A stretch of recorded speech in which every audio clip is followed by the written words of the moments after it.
Hi hello வாரீங்க எல்லோரும் எப்படி இருக்கீங்க? இன்றைக்கி நம்ம ஒரு புது வகையான செடியை பற்றி தாங்க பார்க்க போகிறோம். அது என்ன செடின்னு பார்க்கலாம் வாங்க. அதுக்கு முன்னே நம்ம அர்த்தநாரீஸ்வரா கார்டனுக்குள்ளே போகலாம். இன்றைக்கி நம்ம பார்க்க போகிறது ஒரு புது வகையான செடின்னு சொல்கிறதுக்கு பதிலாக தமிழ்லேயே நம்ம தான் முதல்ல பண்ணுறோன்னு நினைக்கிறேன். நான் சர்ச் பண்ணி பார்த்தேன்.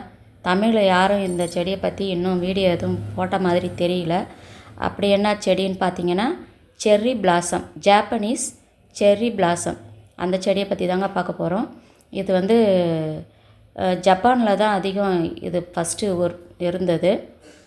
அதுக்கப்புறம் தான் ஒரு சில நாடுகளுக்கும் இது போனதாக இந்த செடி சொல்கிறாங்க. அதை பற்றின ஒரு வீடியோ தான் இன்றைக்கி நம்ம பார்க்க போகிறோம். இது நம்மக்கிட்ட ஒரு 3 கலரில் இருக்குது. அந்த 3 கலரையும் நம்ம பார்க்க போகிறோம். இந்த செடியை பற்றின முதல்ல டீட்டெயில்ஸ் எல்லாம் பார்த்துக்கலாம். அப்படியே இந்த செர்ரி பிளாசம் பார்த்திங்கனாக்கா ரோசாசியே அப்படின்ற ஒரு ரோஜா குடும்பத்தை சேர்ந்த ஒரு செடி தாங்க. இது அதிகம் பார்த்திங்கன்னா இது ஜப்பானோட தேசிய மலர்னு கூட சொல்லலாம். இந்த செர்ரி மலர்கள் வந்து ஜப்பானோடைய தேசிய மலர்கள்னு கூட சொல்கிறாங்க. இந்த ஜாப்பனீஸ் செர்ரி பிளாசம் அதை தமிழில் பார்த்திங்கன்னா சகுரா அப்படின்னு சொல்கிறாங்க. இது வந்து ப்ரூனஸ் அப்படின்ற துணை இனமான செராசஸில் உள்ள மரங்களில் பூக்கிற மலர்கள். அதாவது பார்த்திங்கன்னா செர்ரின்னு சொன்னாலே வந்து காய் வரும், பழம் வரும், பூ பூத்து காய் பழம் வரும். அதில் வந்து இது வெறும் பூக்கக்கூடிய ஒரு தாவரம், ஃப்ரூட்லெஸ் ஃப்ளவர் பிளான்ட் அப்படின்னு சொல்லலாம். இதில் வந்து பூக்கள் மட்டும்தான் பூக்கும், காய் வராது. அந்த பழம் நமக்கு செர்ரி மரத்துலேருந்து பழம் கிடைக்கும் பாருங்கள், அது இதில் வராது. அதுதான் செர்ரி பிளாசம். இதோட பூக்கள்லாம் பார்த்திங்கன்னா அப்படியே ரொம்ப சாஃப்டாக இருக்குங்க.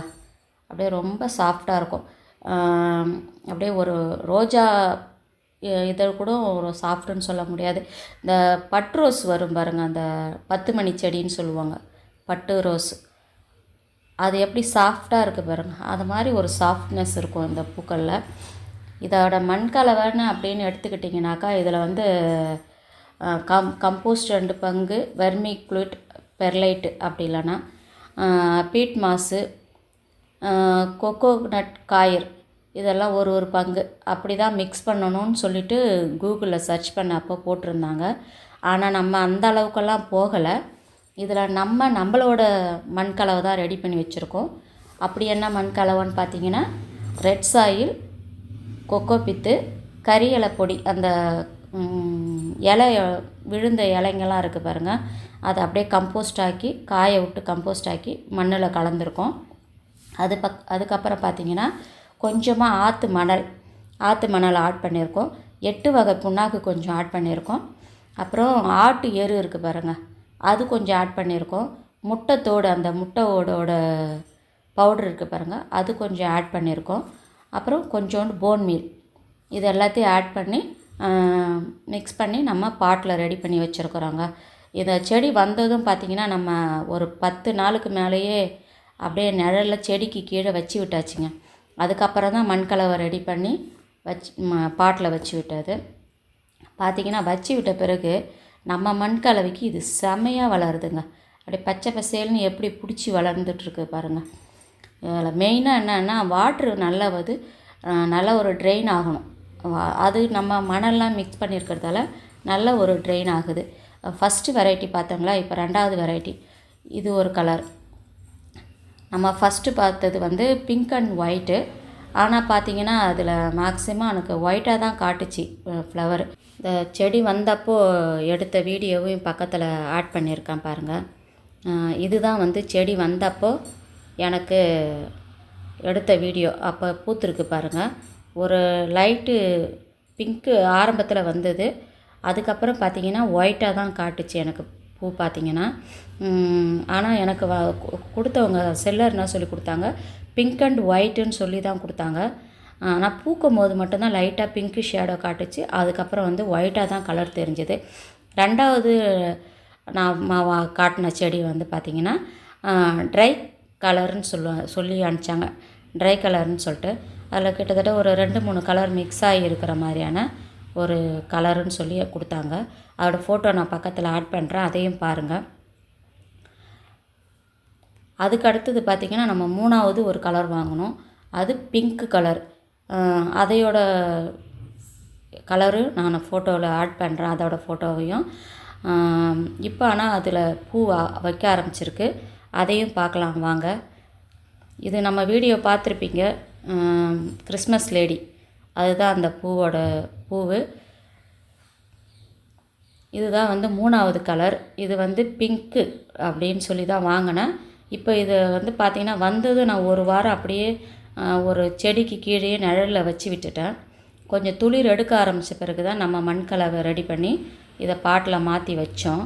இப்போ பார்த்திங்கன்னா அதில் மொட்டு நல்லா வெடித்து லீஃபும் மொட்டும் நல்லா வந்துகிட்ருக்குது. நல்லா பார்த்தா தெரியும் உங்களுக்கு. நல்ல பிங்க்கு கலரில் மொட்டு வரும்போது பார்த்திங்கன்னா நல்ல ஒரு டார்க் பிங்க்காக சூப்பராக இருக்குங்க. அது அப்படியே மலர எப்படி இருக்குன்றதையும் தொடர்ந்து அடுத்தடுத்த நாட்களில் எடுத்த வீடியோவையும் பார்க்கலாங்க. அடுத்தடுத்த நாளில் எடுத்தது இதெல்லாம். இந்த செடி பார்த்திங்கன்னா அதிகபட்சம் வந்து ஜப்பான், அமெரிக்கா இங்கே தாங்க அதிகம் இருந்ததாக சொல்கிறாங்க. அதாவது ஜப்பானில் தான் இருந்ததாகவும், அவங்க தான் வந்து அமெரிக்காவுக்கே இதை அன்பளிப்பாக கொடுத்த மாதிரி கூகுளில் இருக்குது.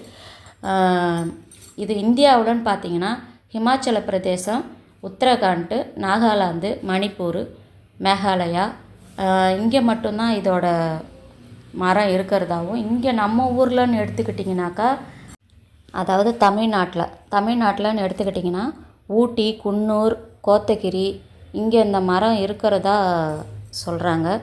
அந்த டைமில் பூத்ததாகவும் சொல்கிறாங்க. யூடியூப்பில் கொஞ்சம் பார்த்தேன் நான். இங்கே நம்ம ஊரில் பார்த்திங்கன்னா இது வந்து அந்த குளிர் டைமில் ஆஃப்டர் அக்டோபர் அதுக்கப்புறம் வந்து நவம்பரில் பூக்கிறதாகவும், ஜப்பான்லலாம் வந்து பார்த்திங்கனாக்கா அந்த குளிர் நாளில் மட்டும்தான் இது பூக்குது போல் இருக்குங்க. மற்ற நாளில் இது வந்து அதாவது வருஷத்தில் ஒரு முறை மட்டும்தான் இது பூக்கும், ஒரு முறை மட்டும்தான் இது பூக்கும்னு சொல்கிறாங்க. இந்த பூக்கள் வந்து பார்த்திங்கன்னா ரொம்ப ஒரு சாஃப்டான பூக்கள். இது அடுத்தடுத்த நாள் எடுத்த வீடியோக்கள் அப்படியே தொடர்ந்து பார்த்துக்கிட்டு இருக்கீங்க. இப்போ நம்ம ஆரம்பத்தில் பார்த்தோம் பாருங்கள், அதோட செடியும் இப்போ எப்படி இருக்குன்றதையும் அப்படியே பார்க்கலாம். ஏன்னா நம்ம மண்கலவை இதுக்கு செட் ஆகுதா அப்படின்ட்டு உங்களுக்கு தெரியணும்ல, அதுக்காக அடுத்தடுத்த நாள் எடுத்த வீடியோக்களையும் நான் இணைச்சிருக்கேன். ஏன்னா நம்ம மண்கலவை எப்படி இது நல்லா வளருதுன்றதையும் அப்படியே தொடர்ந்து பார்த்துக்கிட்டே வாங்க. இது மாதிரி செடிகள் வேறு யாராவது நம்ம தமிழ்நாட்டில் வீடுகளில் வளர்த்து வரீங்கன்னா எனக்கு சொல்லுங்கள். அது எப்படி வளர்க்கணுன்றதையும் எனக்கு கமெண்ட்டில் சொல்லுங்கள். ஏன்னா நானும் ஃபஸ்ட் டைம் ட்ரையல் பார்க்குறதுக்கு தான் வாங்கி வச்சு வளர்த்துக்கிட்டு இருக்கிறேன். இன்னும் நல்லா எப்படி வளர்க்கணுன்றதையும் கமெண்ட்டில் யாராவது வச்சுருந்தீங்கன்னா சொல்லுங்கள். இப்போ நம்ம 3 செடியும் அப்படியே பாருங்கள். 3 செடியுமே இப்போ எந்த அப்டேட்டில் இருக்குன்றத அப்படியே பாருங்கள். எப்படி தளன்னு வளர்ந்துருக்கு பாருங்கள். அப்போ நம்ம நாட்டோட மண்கலவைக்கு இது செட் ஆகிடுச்சிங்க. நல்லா பச்சை பசேல்னு வளர்ந்து புது துளிர் எடுத்துருக்கு பாருங்கள். அழகாக எவ்வளோ உயரம் வந்திருக்கு பாருங்கள். அப்போ நம்மளோட கிளைமேட்டுக்கும் இது செட் ஆகிடுச்சு. இதை நான் வெயிலில் வைக்கல, பார்ஷியல் ஷேடில் தான் வச்சுருக்கேன். ஓகே ஃப்ரெண்ட்ஸ், வீடியோ பிடிச்சிருந்தா லைக் பண்ணுங்கள். தேங்க்யூ ஃபார் வாட்சிங்.